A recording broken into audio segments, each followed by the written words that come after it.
Do you like the way it says go? So what should we do now? So we're just going to let the internet warm up. Tractors. Tractors. Favorite color of tractor? Blue. Yeah. Okay, sir. Probably green. Okay. Green. Yeah, definitely green. Yeah. Red. Okay. So we're obviously not having a party political conversation here today, are we? So just introduce where we are today, sir. This fantastic. Just tell everyone about this show. So, Ardingly Showground, home of the South of England show. Been here, I think, I would say 40 years. Before that, it was roaming of no fixed abode. What was that? And would be mounted in Eastbourne, where the hospital is now. Okay.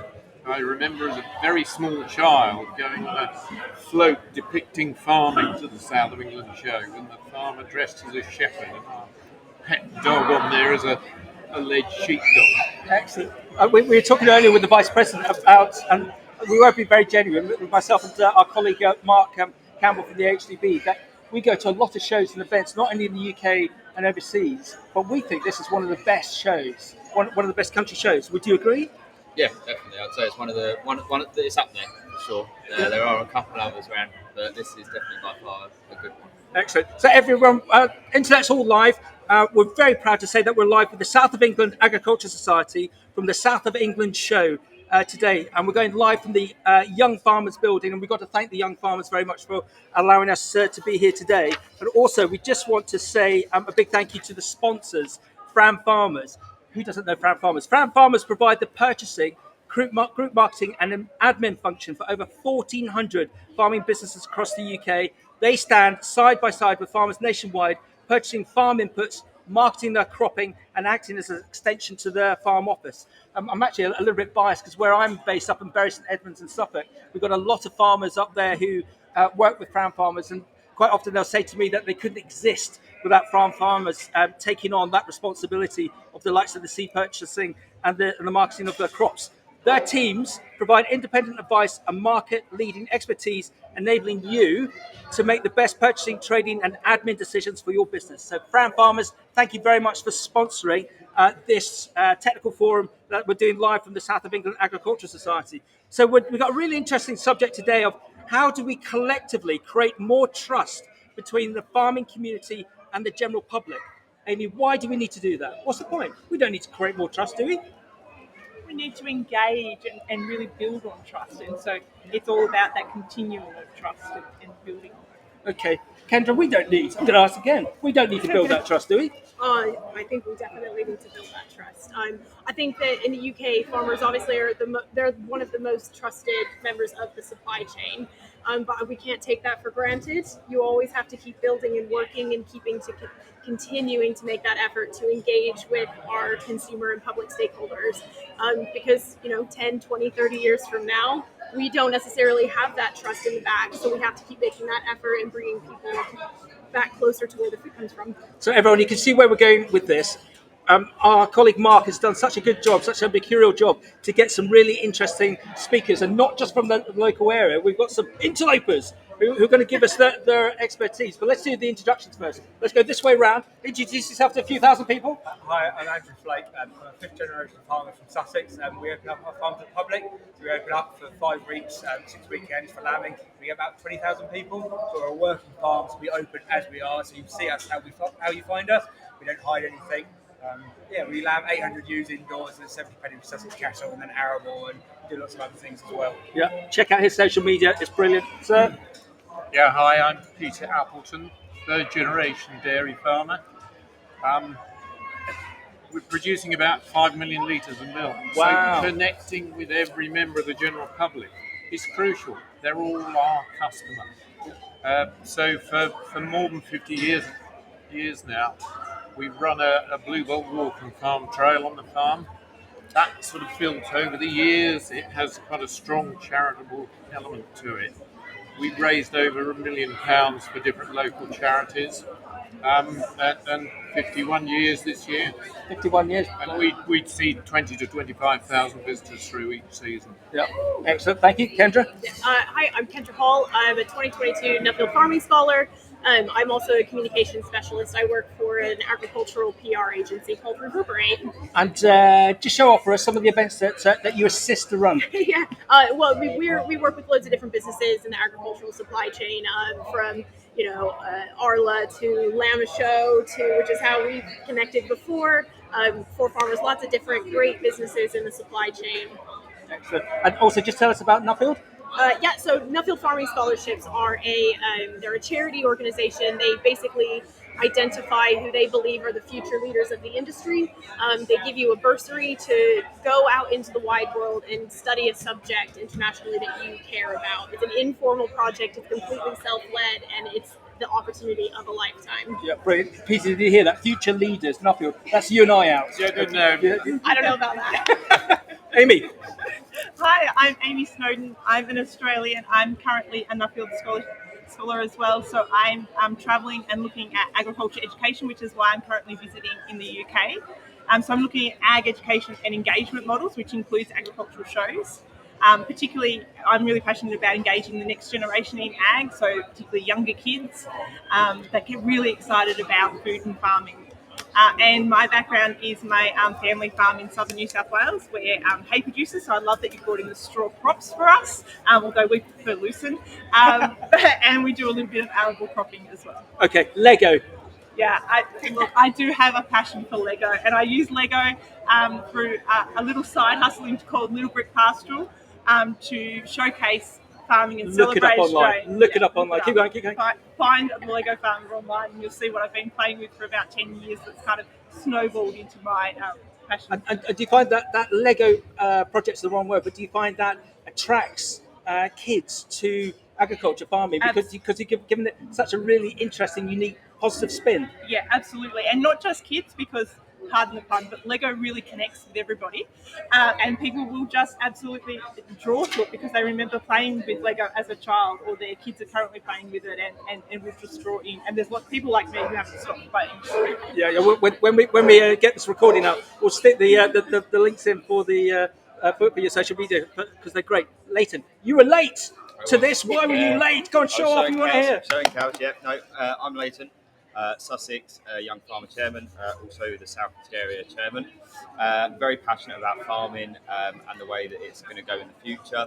I can see also I've got a couple of people in the audience that I do a podcast with about farming. Oh, check you out. Okay. So yeah, I'm hoping that I'm not going to get hated for being on this one, but there we are. So no, but yeah, very passionate about farming and the way that I want it to go in the future, and getting the younger generation in, and kind of getting them understanding new ways of farming to benefit the environment, nature, and also as well getting them to talk to the public. Like, I mean, we're here today at the South Indian Show.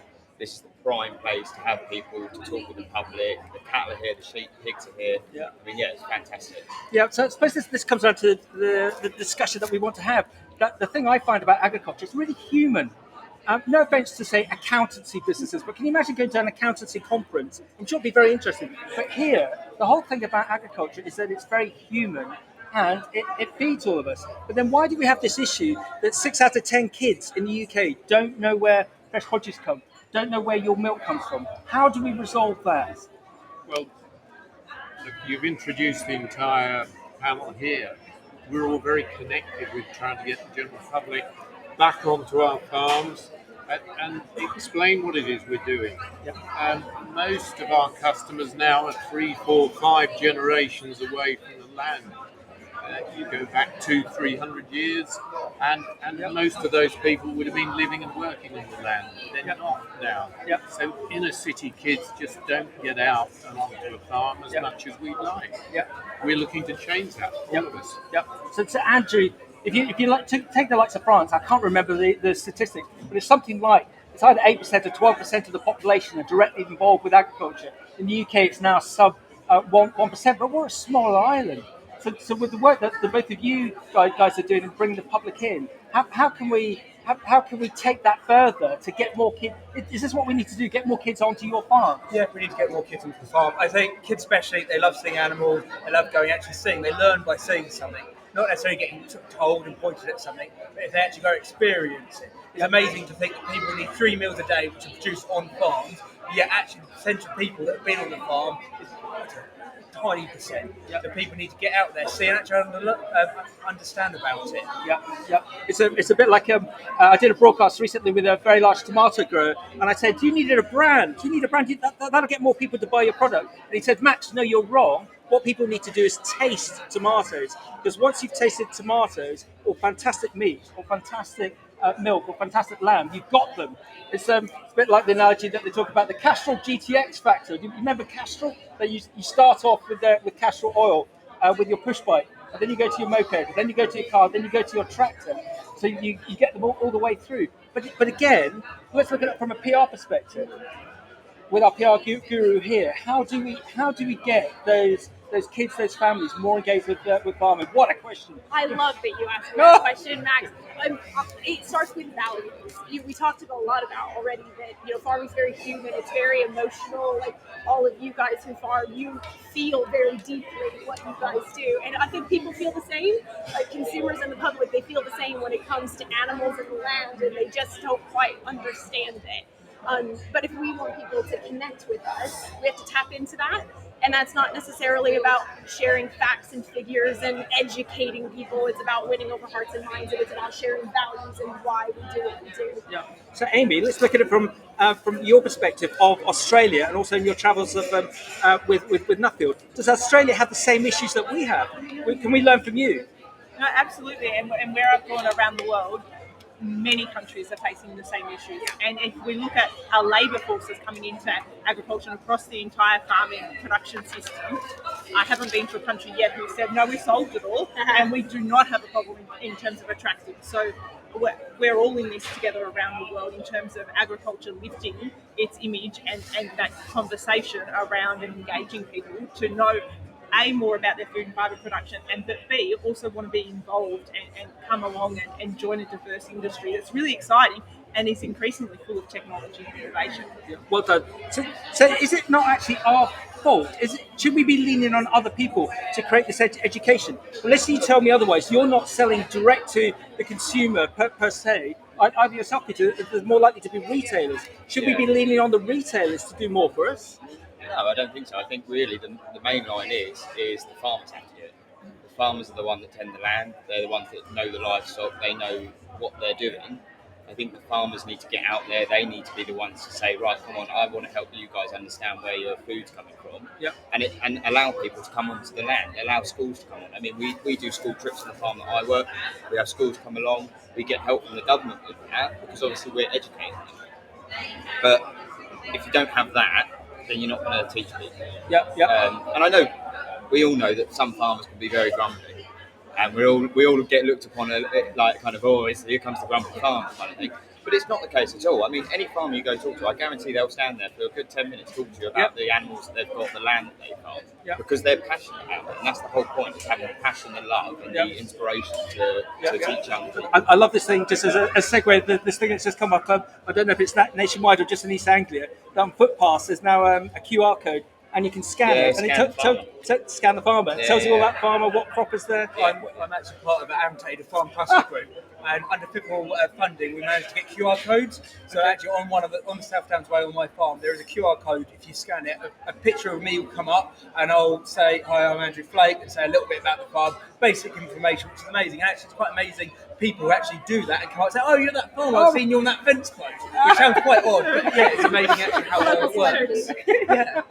That'd be brilliant to have Andrew on your phone. Sorry, can I jump in really quickly? Because you guys obviously will know this better than I, but in the conversations that I've had with farmers that are doing this engagement and reaching out to the public and forming those connections in their communities, there are so many benefits, not just for, we're kind of talking about this kind of top level conversation of agriculture and food and livestock and whatever, but actually the individual farmers and their own businesses see a lot of benefit off the back of that effort and off of that engagement. It's not just about selling more meat for British beef. It's about promoting your farm as a community space and forging those relationships again. I mean, do you guys have anything to say further to that? I think, as farmers, we're our worst enemies.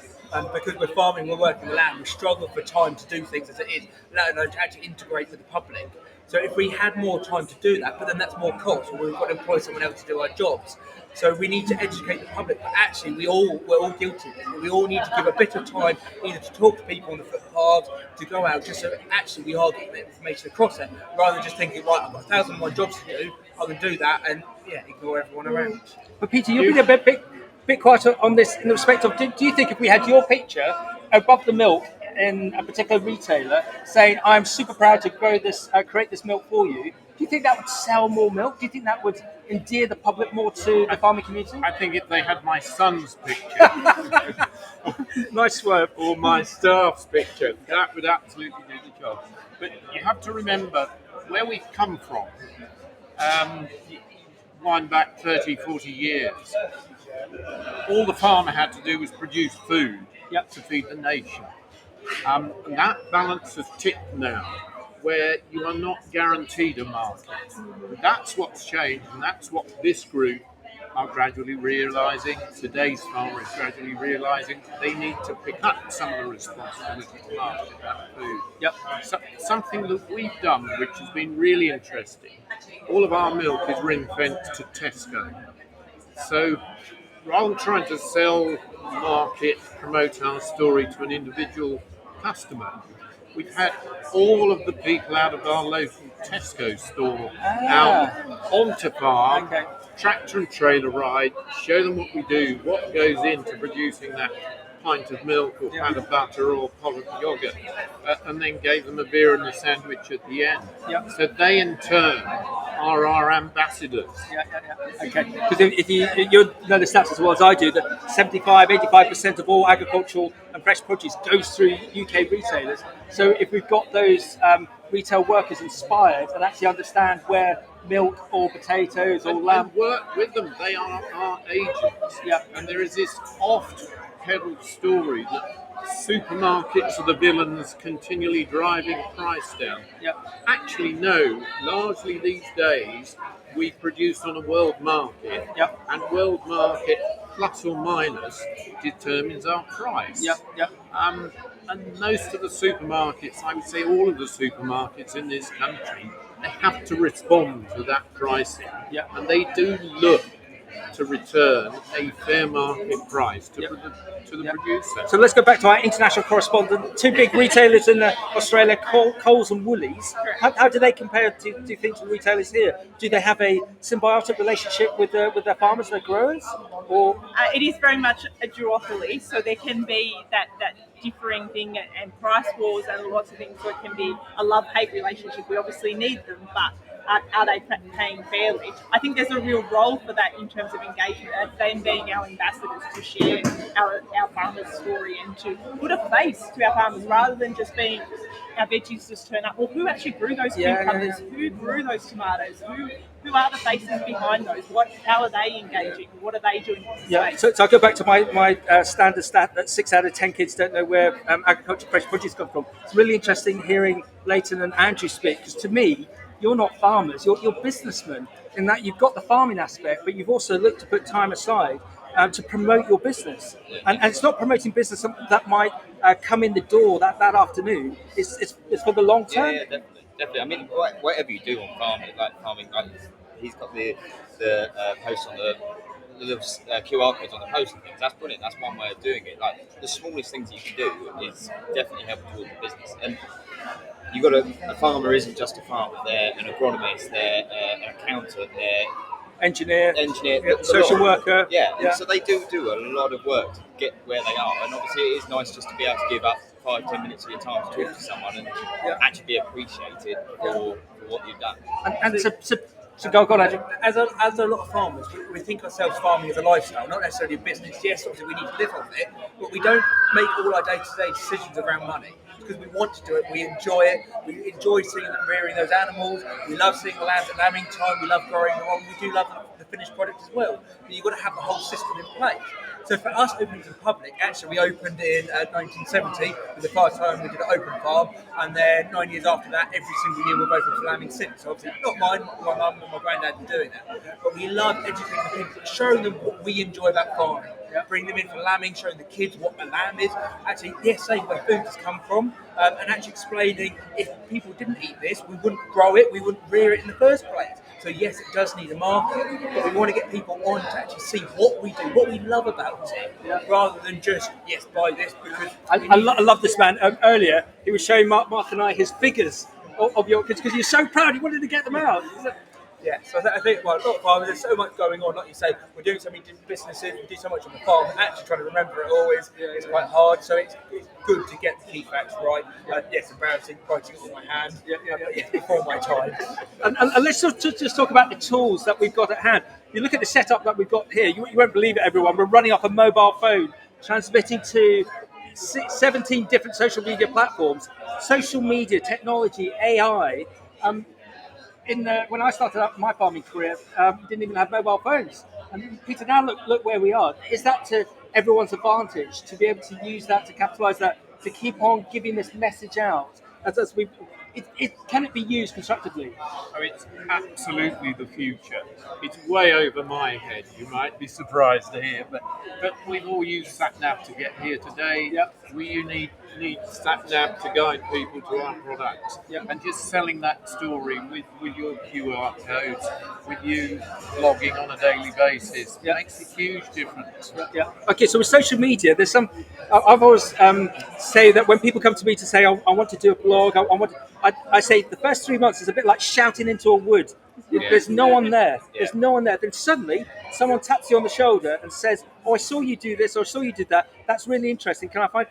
Would you agree? What would your advice be to people that? So we produce beef for Waitrose, and they've just started up an Instagram page, Waitrose Farmers. So all the farmers that produce for them are on there, and basically what they do is you'll just do like a video of you walking around your field talking about the cows or what you've just done or this is what you're doing. You post it, and I mean, for the first kind of like month or two, you don't get anything. You might get a few likes or anything like that, but then after time, people start going, "Oh, actually, I saw that," or "Oh, it's actually really interesting to know that." Yeah. And it's just those small little clips or something that you can post.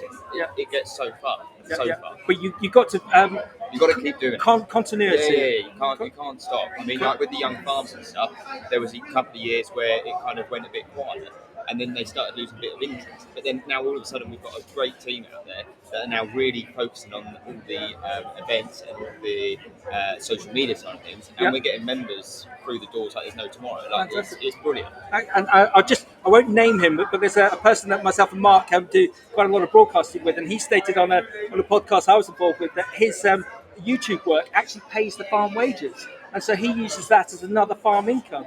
It's got a YouTube channel. But this is you've got collateral on your farm that people want to hear about. They want to listen. And going back to my jingoistic thing about agriculture being so human, it's a very good form to potentially earn additional income. Negativity.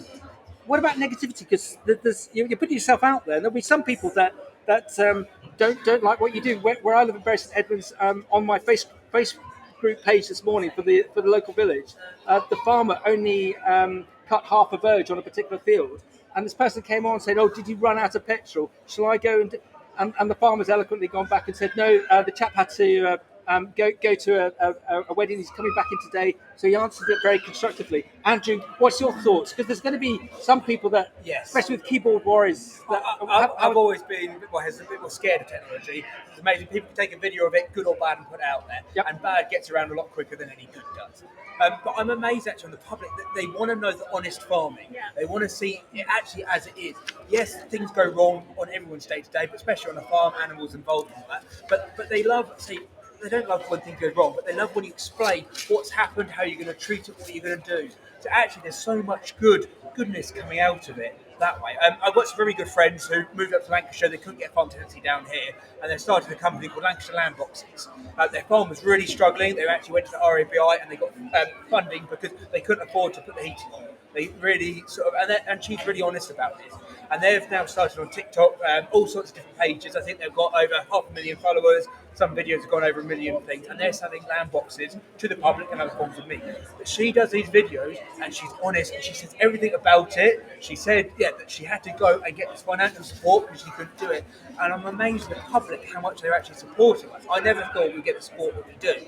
Like our local we all get, say, on Facebook, occasionally we might have a sheep going lame, as all animals do. We'll get someone complaining, oh, that farmer. And then you get all these other comments saying, oh, yes, the farmers, I've seen them, they're treating it. Yes, this is happening, or something else bad. So I think it goes in both ways. There's a lot of negativity, but actually, the general public are actually helping us as well and explaining what's going on. Okay. Like when we open up for lambing, some people might say, oh, we're not happy with this, and like moan to us. And then another person will hear the conversation. They'll come around and say, we think you're amazing what you do. Ignore what they've said. Actually, it's amazing. So I think it's good, but everything kind of, it needs everyone's involvement to get it to go. Well done. The big word, community. Yeah. Sounds like creating a community. Peter, have you got a community in respect to the work that you do with your bluebells? Have you got a community?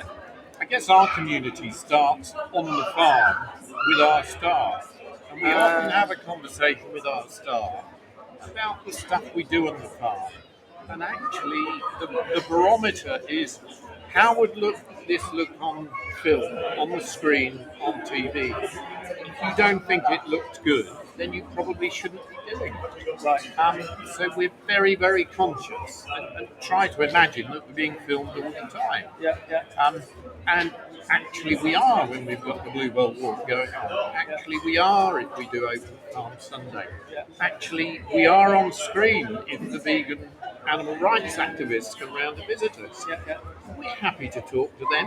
We have no secrets. We have nothing to hide, and we'll engage one-to-one. Yeah, I'm just going to use the quote I used in a talk I did last week. In 1962, bear with me on this one. 1962, Robert Kennedy went to NASA on a visit, and there was a janitor with a mop, and the president said to the janitor, "What are you doing, sir?" And he said, "I'm helping put a man on the moon."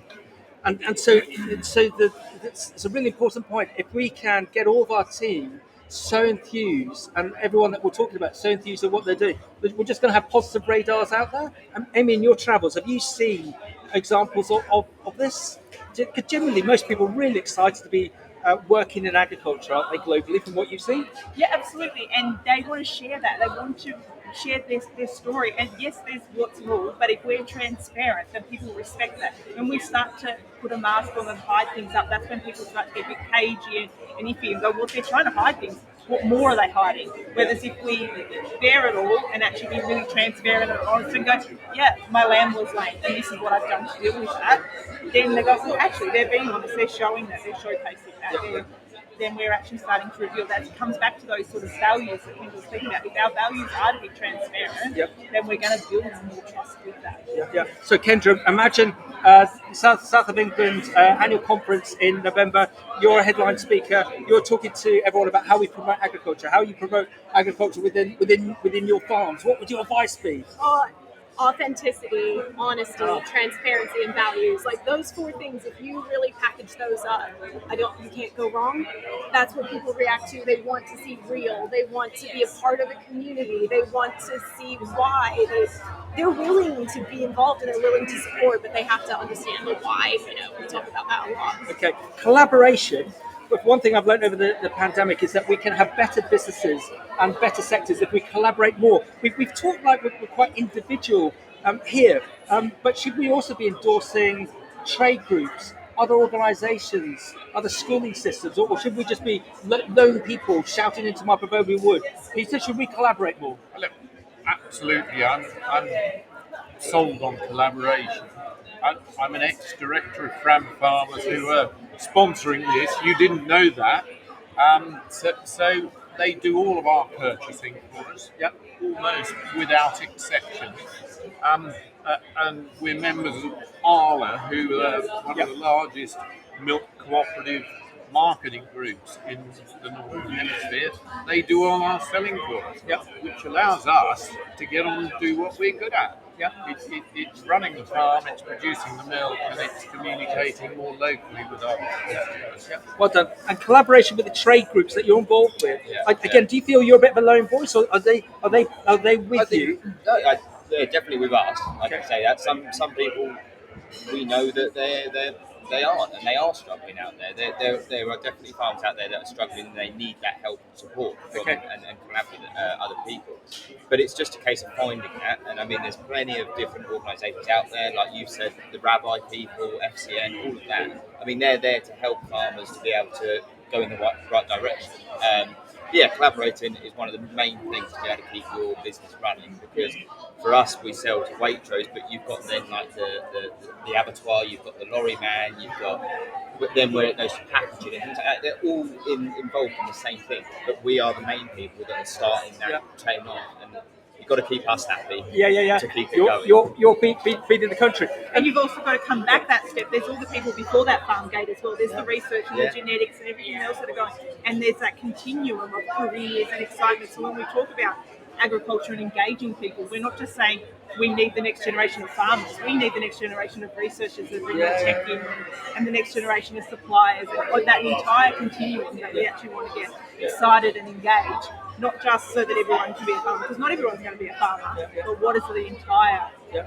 That's a really good point. And my day job, I run a recruitment consultancy in ag and fresh produce, and we're a real good litmus paper as to what's going on. And we've got a number of investment funds coming to us looking to invest in this sector. They're very excited about regenerative agriculture, sustainability. They see this as a good sector, good, clean sector to be involved in, perhaps in comparison to sticking up coal power stations elsewhere in the world. And they want to get in, but they don't understand it.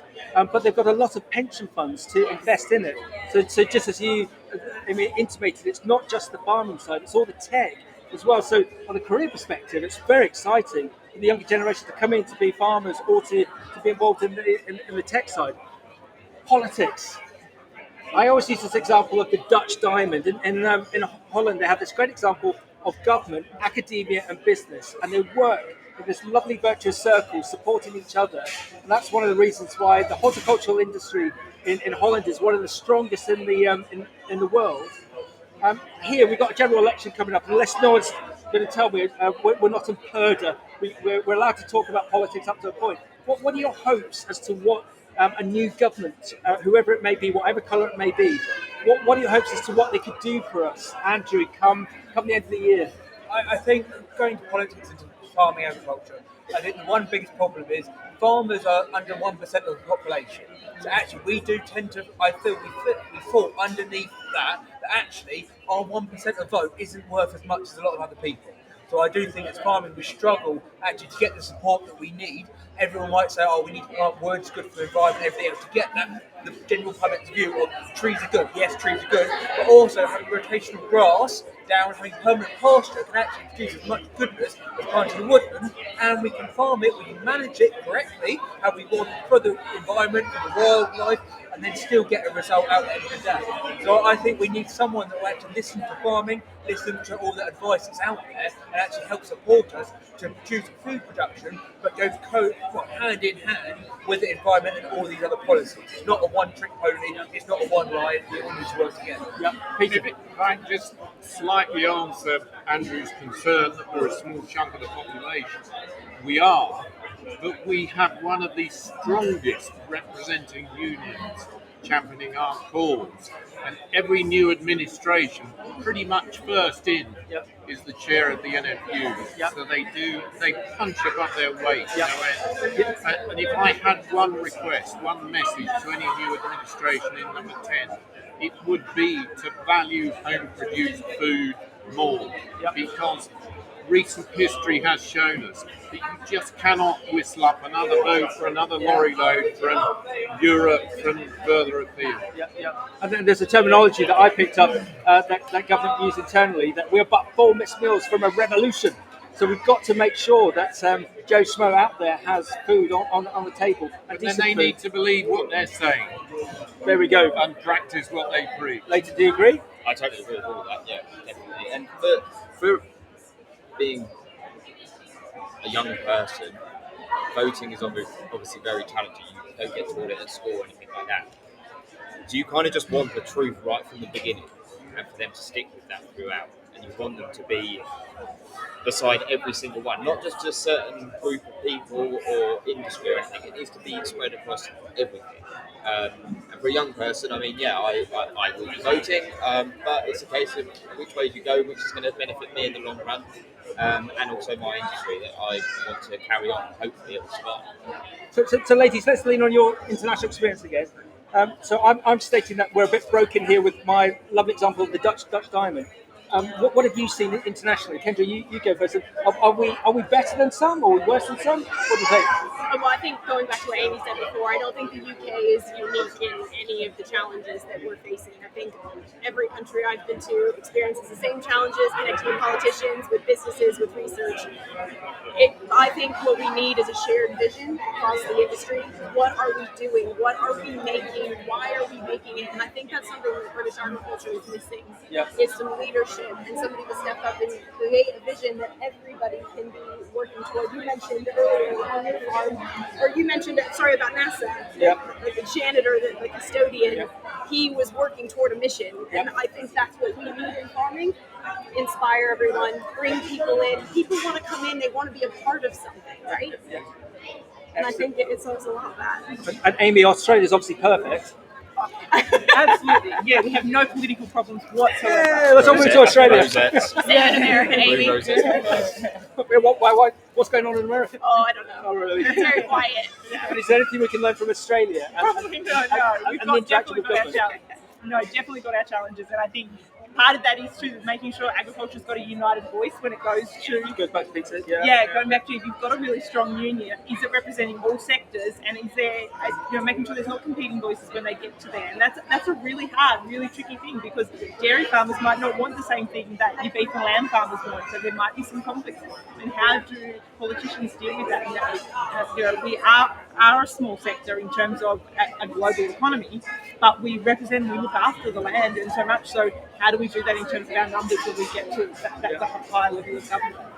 So team, I feel there's a lot of optimism here. Success. What does success look like for all of you in the respect of how we garner more promotion, attraction, likability from the public to us? Andrew, what does success look like for you, for your farm, and for farming per se in the UK, 3-5 years down the line? What does success look like? Success, I think, is more people actually appreciating and understanding farming, and for all to be able to see it, understand what's going on. I think success actually, from a little thing of actually, if you're outside and you see a farmer doing something, feel free to ask them the question. I'm great at talking to people. There's other farmers that don't want to talk to people, too much going on, etc. But I think you can ask the question, what's going on? I've been moving sheep and my dog did completely the wrong thing, and they said, why have you done that? And I embarrassingly said, it's as good as it's training and I trained it, so it's doing something completely wrong. But other days people are actually understanding and learning, so I think success is that public gauge and kind of, going on from there. Okay, Leighton, what does success look like for you? Totally agree with what Andrew said as well. Success for me is at the end of it feeling very happy about what you've achieved, knowing that people have gone away, like when the school kids come, knowing that they walked out that gate still talking about what I've just taught them. And just kind of seeing, like, for young farmers having the clubs and stuff, having a lot of members there, and people that aren't actually in farming coming along to those to learn about farming and just get involved. Like, young farmers isn't just farmers. We've got to give a big shout out for the young farmers. It's such a good positive indoctrination to get into farming, because you don't need to be a farmer to be a young farmer, do you? Ever? No, not at all. And I mean, they all have their blips, the young farmers and stuff, but it's a brilliant thing. We've got a training fund at Sussex where we're actually helping people get qualifications and stuff, so then that can actually lead them on into their career. But then again, it's not all about farming. We're doing the training fund for someone's just done a fax course, someone's done an accountancy course, and things like that. But at the end, it's like you were saying, it all leads back to what other jobs are in farming, right? You've got your research and things like that. We can help with that. So, definitely seeing people achieve things and walk away happy. Well done, Peter. What does success look like for you? Yeah, I think we're not far from success now, actually. Recent research has shown that agriculture, farming, is the second most popular profession in terms of appreciation from the general public, second only to the medics. So we should be optimistic about that. We should be very positive. And that is because of the work that we're all doing. So we're travelling in the right direction. Talking of travelling, Amy, what does success look like for you? I think success looks like some of those statistics that you quoted at the start about school kids knowing about where those key products are, that they're improving that we're getting better. And things like agricultural shows and they're expanding because there is such interest that, the showgrounds can't fit everybody in. So instead of being 3 days here at South of England, we need to go to 5 days. Like a month. Well, they are in the US. The fairs go for a month. I don't know how people do it. Like, the livestock exhibits, you're not going to want to be there for a month. No. So we won't encourage too much. We don't want to go all out. And, But, and, and actually, just going into something that Peter said, I think there's a rapid movement against ultra processed foods. And when we see more of that negativity, where are people going to go? They're going to go to fresh foods, and they're going to come to agriculture and fresh food because it's good for you, rather than the negative connotations of ultra processed food. Kendra, what does success look like for you? Well, so I work in PR, reputation, really big on trust, obviously. And the current statistics read about 75 to 76% of the public really strongly trust farmers as members of the supply chain. I would really like to see that much higher, 95% plus. That's success to me. Yeah. 75% is great, but that means 25% of the people don't feel a strong sense of trust, and that means that we have work to do still. Yeah. And I just want to wrap up and use this opportunity that there might be this perceived negative that the public doesn't like farmers, but we've established we don't think that's actually true. But we don't have enough people coming into the sector. So can't we use that negative and turn that into a positive? Peter, why should people join the agricultural industry? Why? There is one product that we're going to need in the future. It's food. Beyond everything else. Everything else. So I'm hugely optimistic for the future. There'll always be a market for whatever we're producing. Yeah.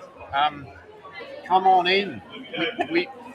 We want the bright kids. We want the guys that can adapt to modern technology. Yeah. We want the smart kids. Yeah, well done. So, Andrew, you've got a choice: being a farmer or an accountant. Take your pick. No offense to accountants. A farmer with accountant wage, but that's not So how can we get more of the younger generation excited about coming into farming? I think we need to show off now actually what we do, what we achieve, get people on farm, and actually realising that working on a farm sometimes actually it's a family. Yes, you might work for someone, but it's a family. Quite often family farms. It doesn't have to be a family farm, but it's a family. Farmers as a whole, it's a family of farmers. We all talk to each other. It's really engaging. It's really rewarding, and actually it's a life skill to produce food to put on that table. Yeah.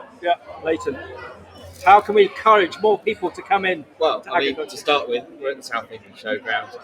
We're seeing people walk past, they're looking around, looking at the animals and stuff.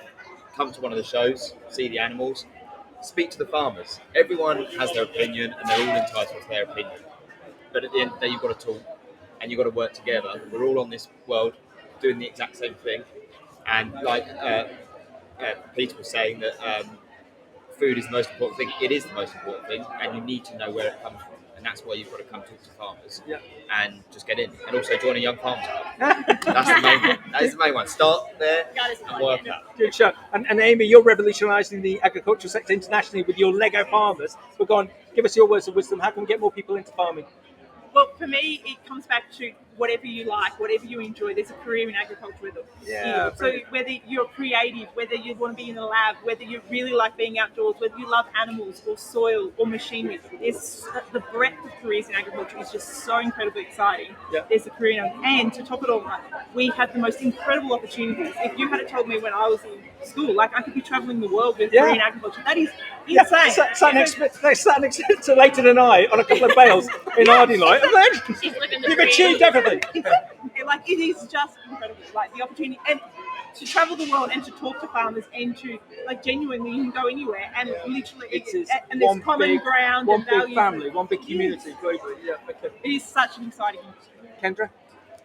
I think we need to be going to where the people are. Like South, this is an amazing opportunity for farming. Obviously, there's people coming to us. It's a ready-made audience, but I think we also need to be finding those groups of people that don't get out into rural areas, that don't get to see what we do on a day-to-day basis. Let's go find them too. Let's go to them and be in the worlds that they live in. Meet them on their own turf. So everyone, I was a bit despondent when we started this, when we were warming up, but actually I'm so enthused, and I love what you said, Peter, that to me it feels like the future is very bright for the sector, especially with the likes of these individuals that we've got around us, and we had thousands of people coming past us today. So what's the wrap-up message? That agriculture is in a good spot, but we need to do more, we need to collaborate, we need to work together, and if we keep going, we're going to create success of it, especially if we've got this the likes of the younger generation coming through, and the likes of you guys creating this impact not only in the UK and overseas. And do you know, we've talked about food production. We haven't talked about saving the planet. And if we're going to save the planet, farmers are going to be on the front line. It cannot be done without all of us making a contribution. So everyone, get involved in farming, save the planet.